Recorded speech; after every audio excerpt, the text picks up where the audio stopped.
สู่ธรรมาอันรู้จริงโปรดปว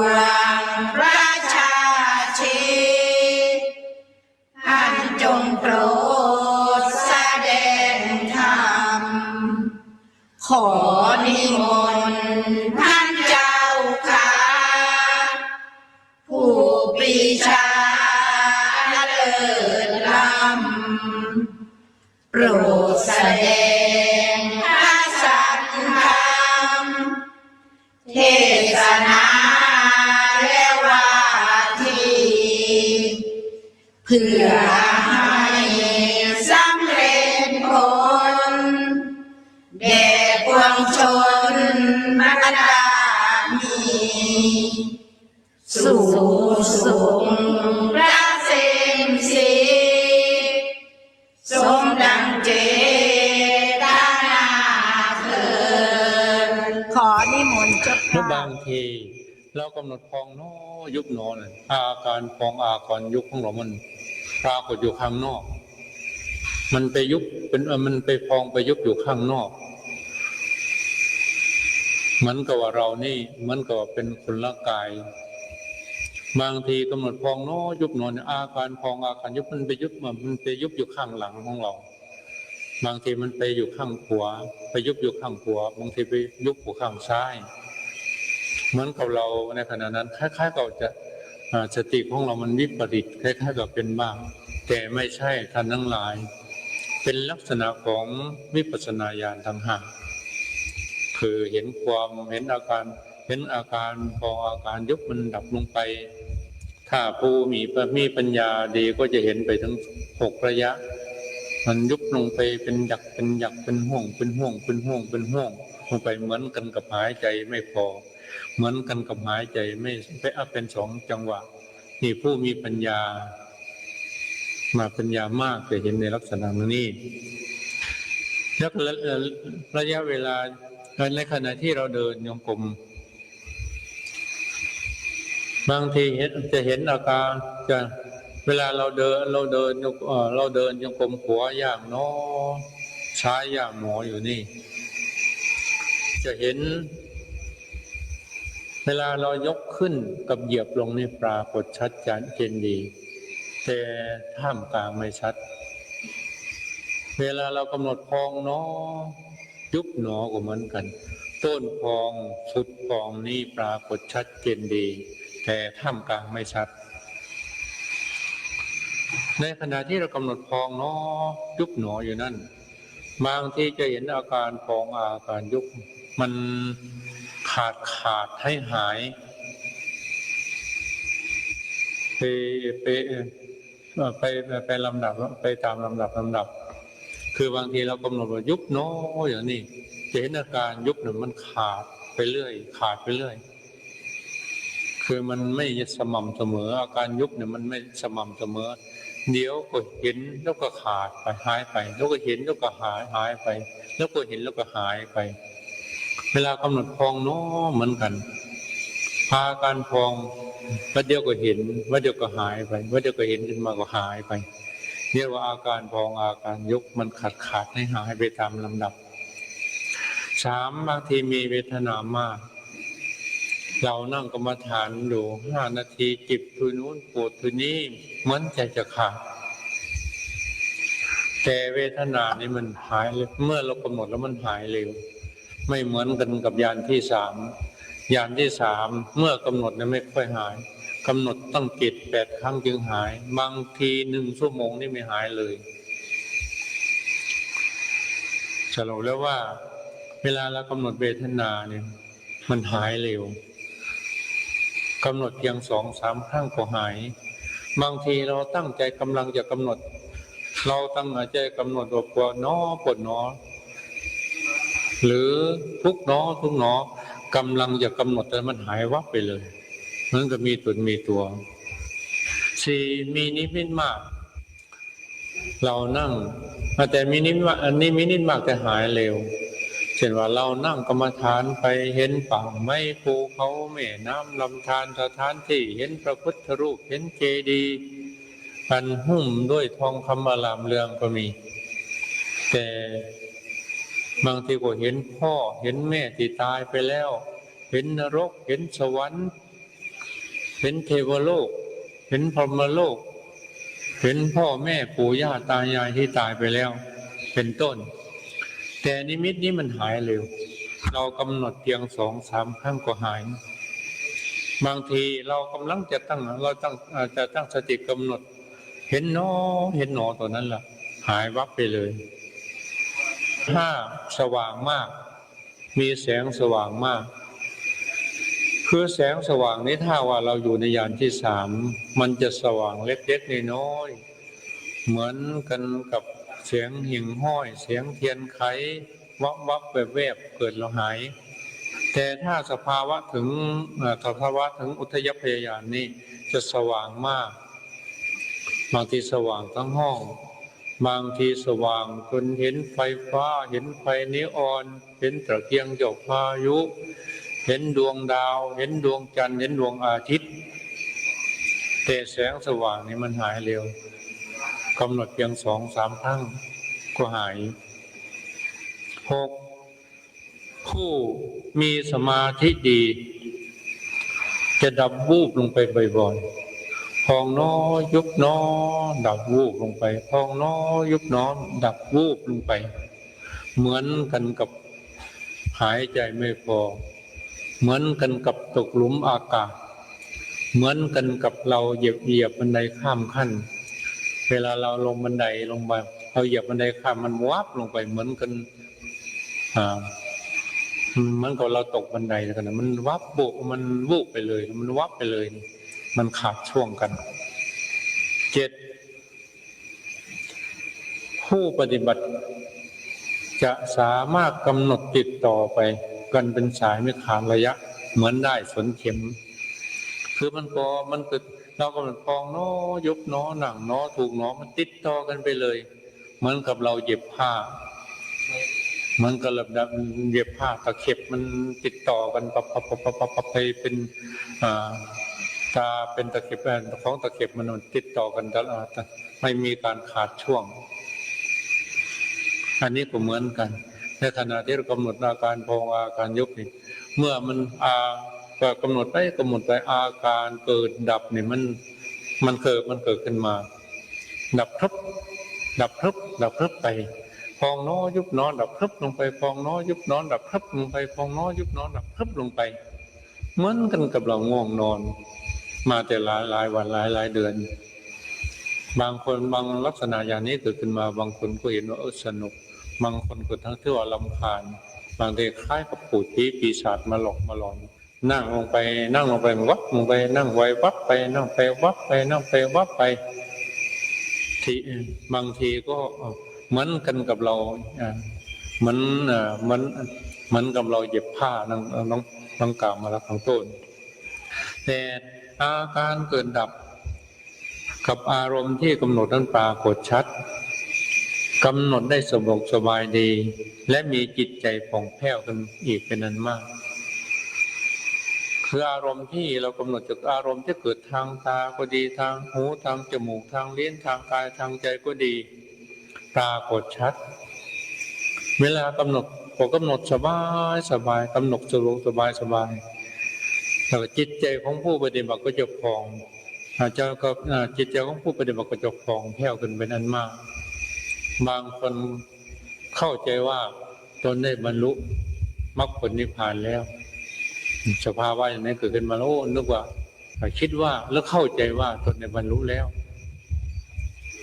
บางทีเรากำหนด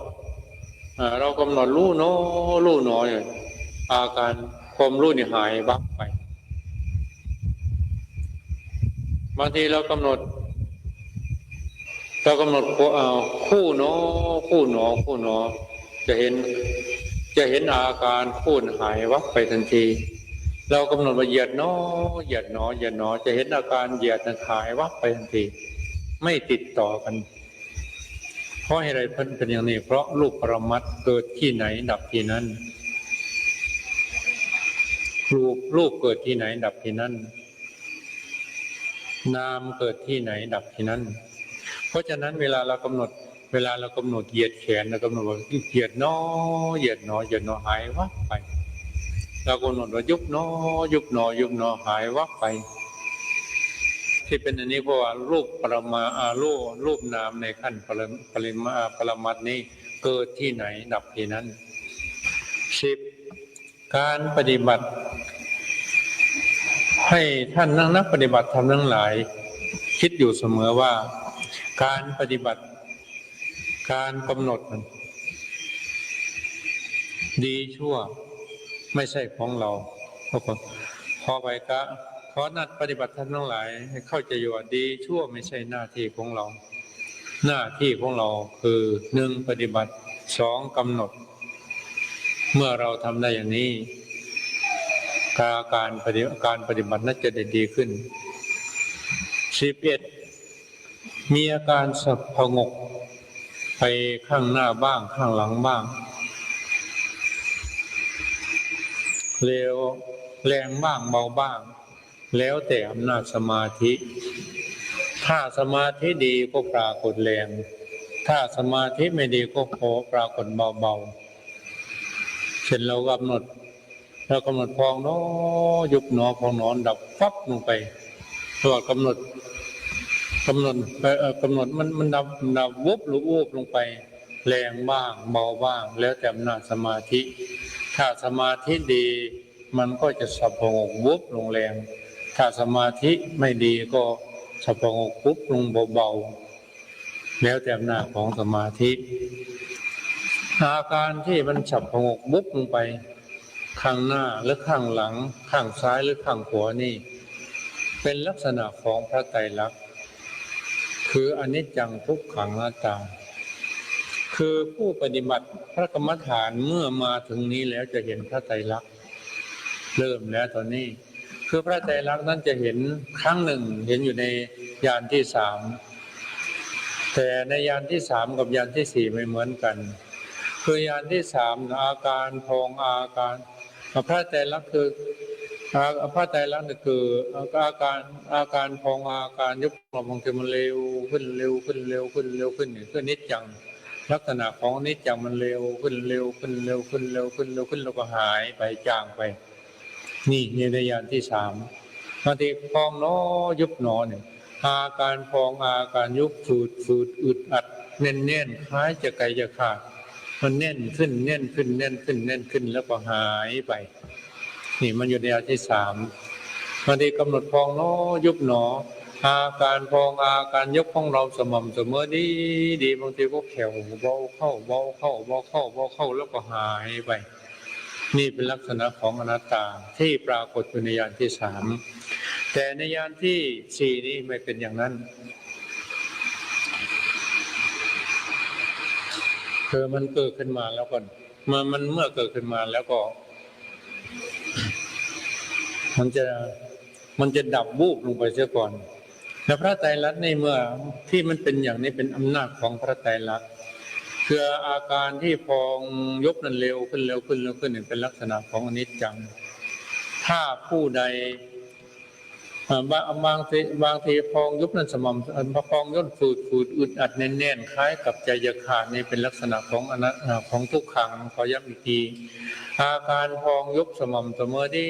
แล้วแผ่วเบาเข้าเบาเข้าเบาเข้าความรู้สึกของเราน้อยไปน้อยเข้าไปแล้วก็สับพงกวุบลงไปนี่เป็นลักษณะของพระไตรลักษณ์ในยาพระอคือนิจจังทุกขังอนัตตาในอุทยพยายานอุทยพยายานนี้เกิดในลักษณะต่างกันคือถ้าผู้ใดในชาติปางก่อนโน้นเคยให้ทานรักษาศีลมาก่อนแล้วจะผ่านทางอนิจจัง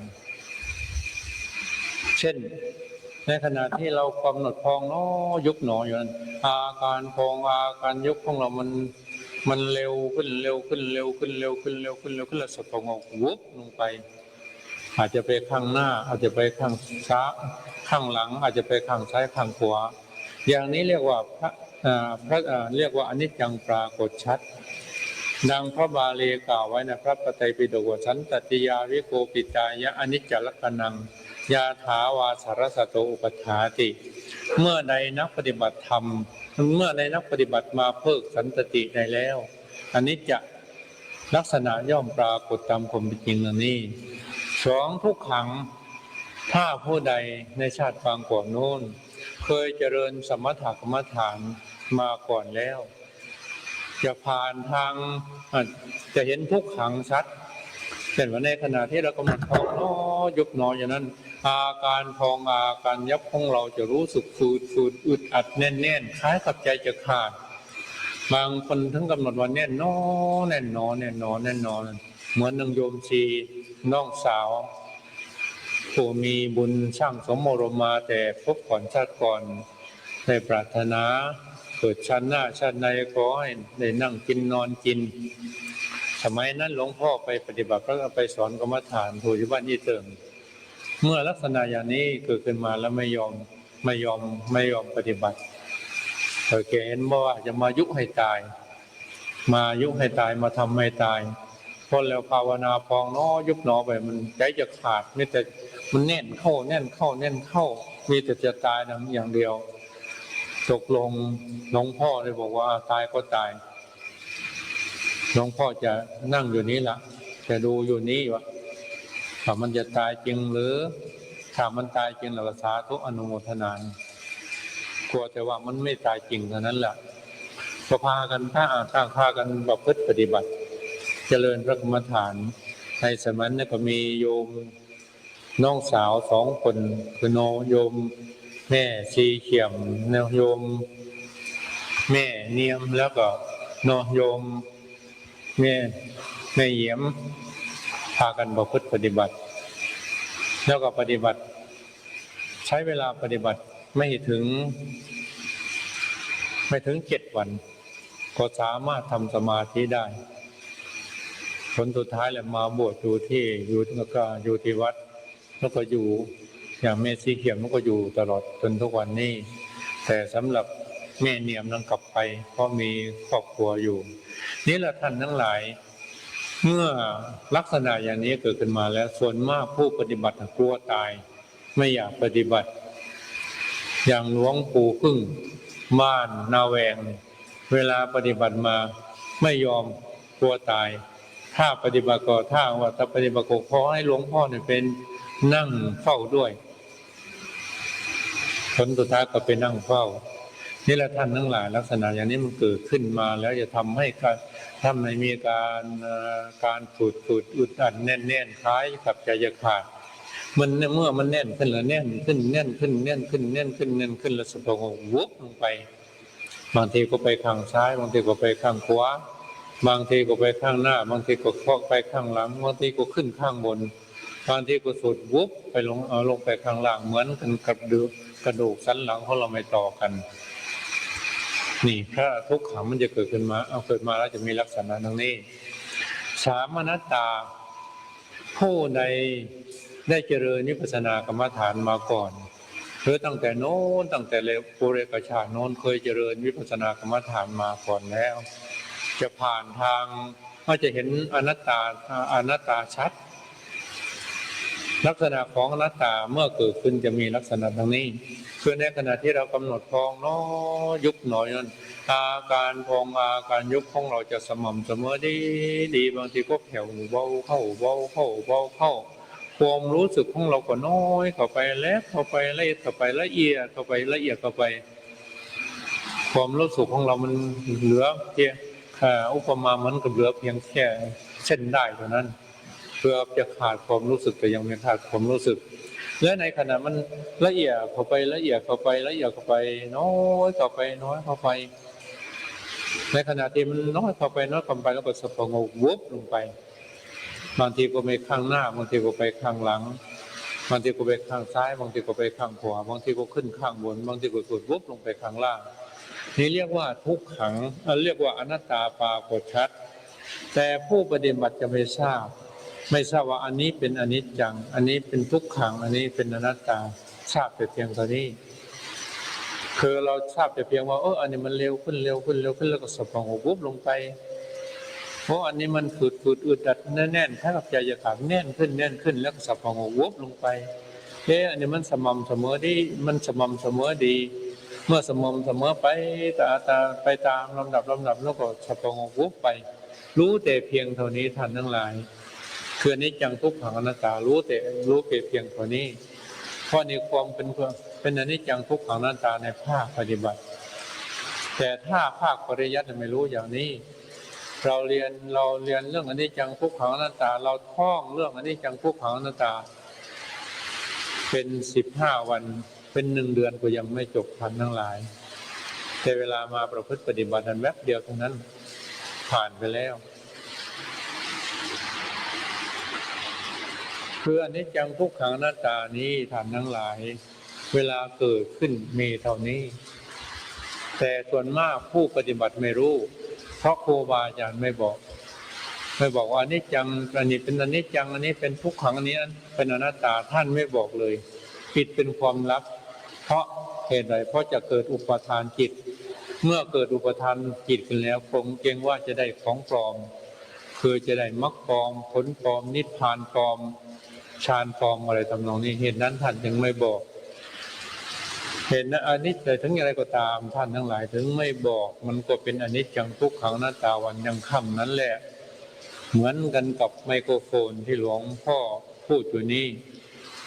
จะมีใครรู้ว่าไมโครโฟนหรือไม่รู้ว่าเป็นไมโครโฟนก็ตามมันก็เป็นไมโครโฟนวันยังค่ำข้อนี้ชั้นใดเรื่องพระไตรลักษณ์อนิจจังทุกขังอนัตตาเมื่อเกิดขึ้นมาแล้วจะรู้หรือไม่รู้มันก็เป็นอนิจจังทุกขังอนัตตาวันยังค่ำสภาญาณนี้สำคัญนะท่านทั้งหลายถ้าผู้ใดมีบุญจึงจะเกิดถ้าผู้ใดไ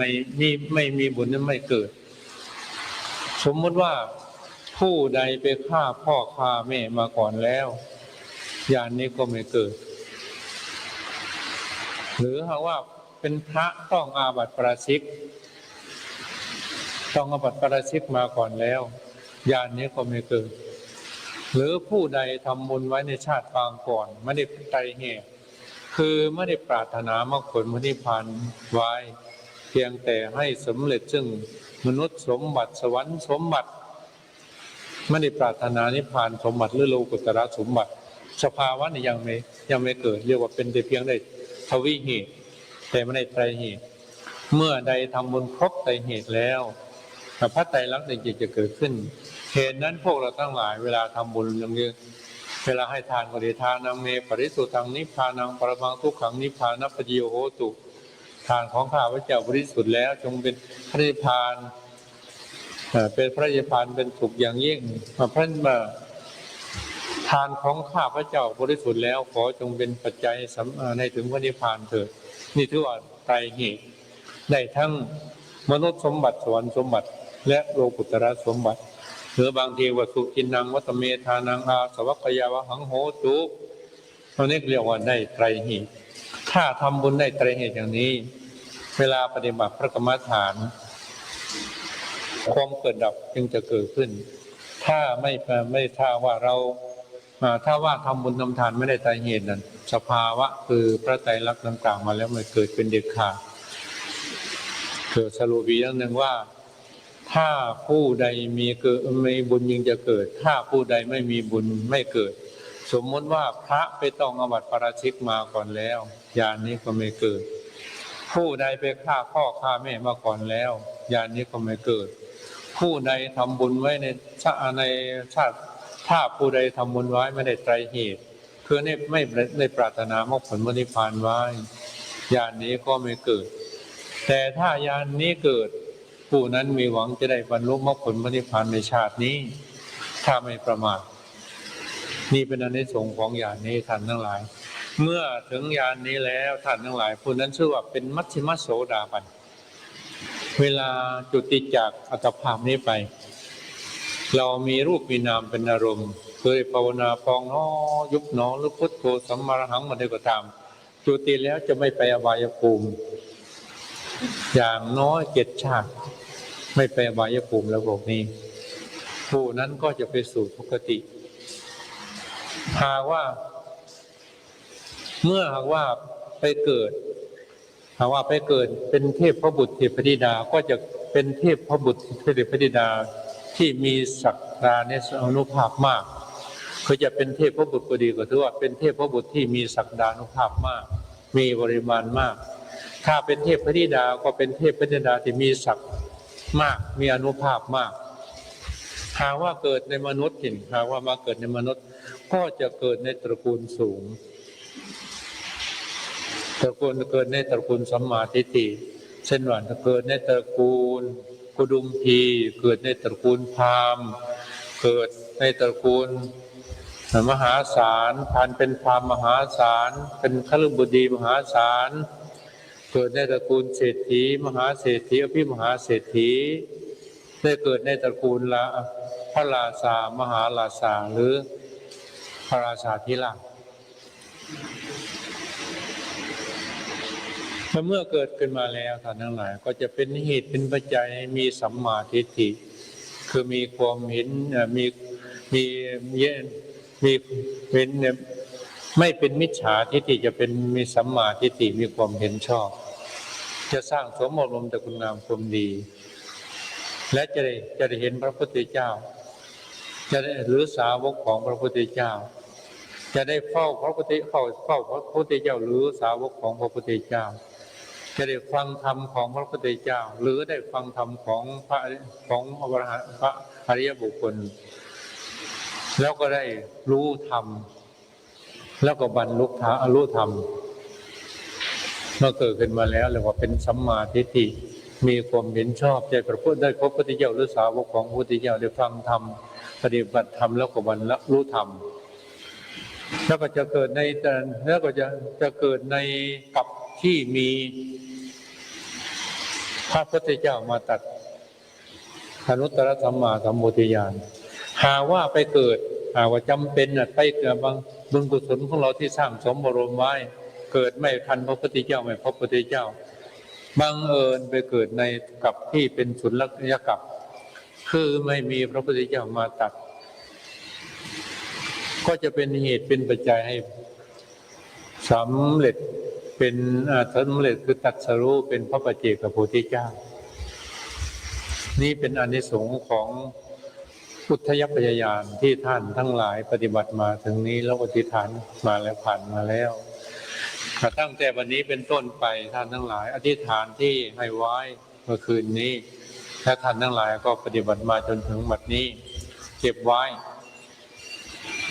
ให้ดีตั้งแต่ค่ำคืนนี้ไป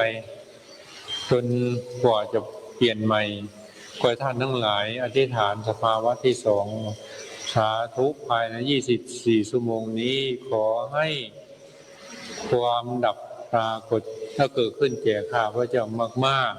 ๆตามในที่พิมพ์ให้นั่นแหละสาธุภายใน24ชั่วโมงนี้ขอให้ความดับเกิดขึ้นแก่ข้าพระเจ้ามากๆแล้วก็ทำไปเรื่อยอาการดับนี้ไม่ใช่ว่าจะมีเฉพาะเวลานั่งสมาธินะท่านทั้งหลายยืนเดินนั่งนอนกินดื่มพูดคิดตลอดทั้งนั้นนอนหลับไปมันก็ยังเกิดอยู่นะแล้วนอนหลับอยู่เกิดอย่างนี้ถ้าว่าในขณะที่มันนอนหลับเกิดในนอนหลับนั้นในขณะที่นอนหลับนั้นบางทีเราก็เห็นในลักษณะที่ว่าฝันเพราะอะไรลักษณะตรงนี้เพราะว่าเวลาจิตของเรามันลงภวังค์พับเมื่อลงภวังค์พับไปแล้วขึ้นมายังไม่ถึงที่มันขึ้นมาแล้วก็ดับลงไปแล้วมันมาขึ้นมาแล้วก็ลงไปขึ้นมาอีกลงไปขึ้นมาอีกลงไปเลยเกิดเป็นกายเป็นฝันเราเห็นฝันเห็นความดับในเวลาฝันนอกจากนี้ที่ไม่มาเล่าสู่ฟังก็ในสภาวะของอุทยพยานนี้ก็มีมากอันนี้ก็เป็นเพียงสังเขปกถาให้ท่านทั้งหลายไปเปรียบเทียบแล้วก็ไปตัดสินเอาเองว่าเราปฏิบัติวิปัสสนากรรมฐานนี้เราลุถึงญาณที่อุทยพยายานแล้วหรือยังหากว่ายังและหากว่าได้แล้วก็สาธุอนุโมทนาแต่ก็หากว่ายังไม่ได้ไม่ถึงก็พยายามทำต่อไปสิ่งทุกทั้งหลายทั้งปวงไม่เหลือวิสัยบุญกุศลเราสร้างสมบรมมาแล้วจึงได้มีโอกาสมาบวชนี้เมื่อมาบวชแล้วนี้ก็เป็นเหตุเป็นใจให้เราปฏิบัติวิปัสสนากรรมฐาน เมื่อเราปฏิบัติวิปัสสนากรรมฐานสภาวะของอุทยพยานนี้ก็จะเกิดแต่ว่าสภาวะอุทยพยานนี้สภาวะของอุทยพยานนี้บางทีก็เกิดมากบางทีก็เกิดน้อยบางทีเกิดเพียงอย่างใดอย่างหนึ่งก็ใช้ได้บางทีก็เกิดเพียงแต่อนิจจังบางทีก็เกิดเพียงทุกครั้งบางทีก็เกิดเพียงอนัตตาคืออนิจจังทุกขังอนัตตาจะไม่เกิดพร้อมกันทั้งสามอย่างแต่มันก็มีอยู่ทั้งสามอย่างนั่นแหละแต่มันจะปรากฏชัดอย่างเดียวเท่านั้นบางทีอนิจจังปรากฏชัดแต่ขณะนั้นทุกขังและอนัตตาก็ยังมีอยู่บางทีทุกขังปรากฏชัดแต่อนิจจังและอนัตตาก็ยังมีอยู่แต่บางครั้งอนัตตาปรากฏชัดแต่อนิจจังทุกขังก็มีอยู่แต่หากว่าอย่างไหนมีมากแล้วก็ปรากฏชัดแล้วก็ถืออันนั้นเป็นเกณฑ์เอาละท่านทั้งหลายวันนี้ได้หลวงพ่อได้น้อมนำเอาธรรมะเรื่องอุทยพยานมาให้ท่านทั้งหลายได้รู้ได้เข้าใจแต่ให้หมดความสงสัยก็เห็นว่าพอสมควรเจเวลาจึงยุติในท้ายที่สุดนี้ขออนุภาพคุณพระพุทธเจ้าขออนุภาพคุณพระธรรมเจ้าขออนุภาพคุณพระสงฆ์เจ้าขออนุภาพบารมีที่ท่านทั้งหลายได้สั่งสมอบรมมาพร้อมทั้งอำนาจบารมีธรรมที่หลวงพ่อได้สั่งสมอบรมมาตั้งแต่ปุเรกชาติจนถึงปัจจุบันในชาตินี้ขอจงเป็นดาบเดชะเป็นพลวะปัจจัยให้ท่านทั้งหลายได้บรรลุฌานสมาบัติผลสมาบัตินิโรธสมาบัติวิชชา3ปฏิสัมภิทาญาณ4ปัญญา6ได้บรรลุมรรคผลพระนิพพานทั้งในชาตินี้และชาติหน้าตลอดชาติอย่างยิ่งจนถึงความพ้นทุกข์คือพระนิพพานด้วยกันจงทุกท่านเทอญอหังสุขิโตโหมิขอให้ข้าพเจ้าจงถึงสุขนิราชทุกข์ไม่มีเวรไม่มีภัยไม่มีความเบียดเบียนไม่มีความเดือดร้อนไม่มีความลำบากมีความสุขรักษาตนอยู่เถิดสัพเพสัตตาสัตว์ทั้งหลายทั้งปวงจงเป็นผู้ไม่มีเวรไม่มีภัยไม่มีความเบียดเบียนไม่มีความเดือดร้อนไม่มีความลำบากมีความสุข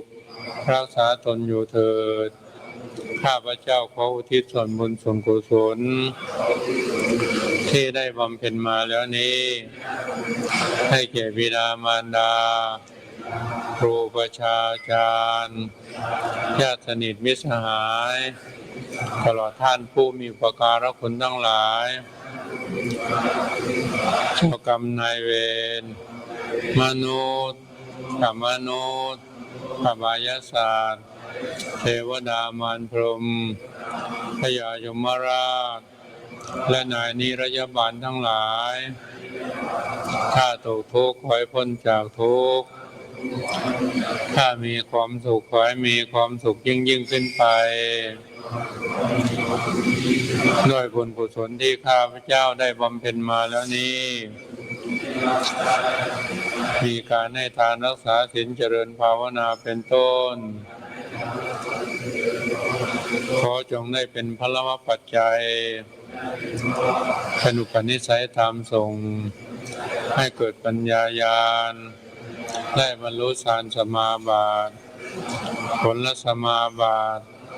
นิโรธสมาบัติวิชชา3ปฏิสัมภิทาญาณ4อภิญญา6ได้บรรลุมรรคผลพระนิพพานทั้งในชาตินี้และชาติหน้าตลอดชาติอย่างยิ่งจนถึงความพ้นทุกข์คือพระนิพพานเถิด